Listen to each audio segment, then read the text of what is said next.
ရေဘူးလေးတော့ဒီမှာကျွန်တော်ကြောင်လေးပေါ့ဒီမှာသူစရာလေးတော့သူလေးတော့ရောက်စက်ကလေးပါဒါလည်းကျွန်တော်ဒီကပြောချင်တာကျွန်တော်ခုဆို100 subscriber ပြည့်သွားပါပြီလို့100 subscriber ပြည့်တော့ဘာလို့အောင်လဲဆိုတာသိလားအဝါကရမှာပြပါလေတက်ဟယ်လိုအားရဒါလည်းကျွန်တော်အောင်ပွဲခံပါတယ်ဒါလည်းအောင်ပွဲခံလို့ဒီနေ့တော့ကျွန်တော်100နဲ့မှ10 subscriber ဒီကပြောတာပေါ့ကျွန်တော်ဒါလည်းကျွန်တော်100နဲ့မှ50 subscriber ရလို့ရှိရင်တော့ကျွန်တော်တော့လည်းအောင်ပွဲခံမယ်လို့ကျွန်တော်ပြောပါတယ်ဒါနဲ့ပြီးတော့တမီးဆိုတော့ကျွန်တော်တို့ထူခြားတဲ့ဟာတွေကိုပြတော့ပါပါကဲ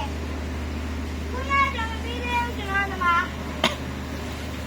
ဒါလေးတွေပေါ့ဗီဗီတွေကျွန်တော်ဒီကရောက်လာဒီနေ့မှရောက်လာလို့ဒါလေးဆိုဒီထားတယ်ဒါလေးကတော့ဟောတဲ့တပတ်ခါလုံးမှရောက်တာပြီးတော့ကျွန်တော်ကျွန်တော်ဒီမှာမတော့လဲကလဲလာတဲ့ခါဘာလဲတော့ဒါလည်းကြောင်ပြောလာတယ်လို့ကျွန်တော်ကြောင်လေးဟောတိုက်တော့ဗီဒီယိုဟောပြီးတော့ဒီတင်ထားတယ်ဒီမှာပေါ့ကျွန်တော်ကြောင်လေးမြင်မြလေးကိုတီးကြပါလို့ဒီမှာတွေ့နေတာလေးချစ်စရာလေးနော်သူလေးကိုဒီချန်ကြည့်လိုက်တယ်ကျွန်တော်ချီတော့ရဒါပေမဲ့သူကလူတွေကြောက်တော့ခင်ဗျားတို့ကြည့်ပေမဲ့လည်းသူကပြေးတယ်ဗျသူကဒါနဲ့ episode 3ဆိုအဲ့ဒါပြောတာများတယ်ဗျဒါနဲ့ကျွန်တော်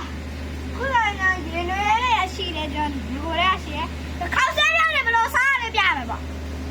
အဓိကဒါပြည့်မဲ့ပေါ့ဒါနဲ့ခင်ဗျားတို့ကဒီလိုချက်ရတော့မယ်ပြီးတော့ဒီခေါက်ဆဲပြောင်းချက်ပြီးဖွေမယ်ဒါနဲ့ဘယ်သူချက်လဲဟုတ်ပါတယ်ဒီနေ့ချက်တော့မရှိဘူးပေါ့ဒါနဲ့ပြီးတော့ကျွန်တော်ချက်မှာပေါ့ Okay bye bye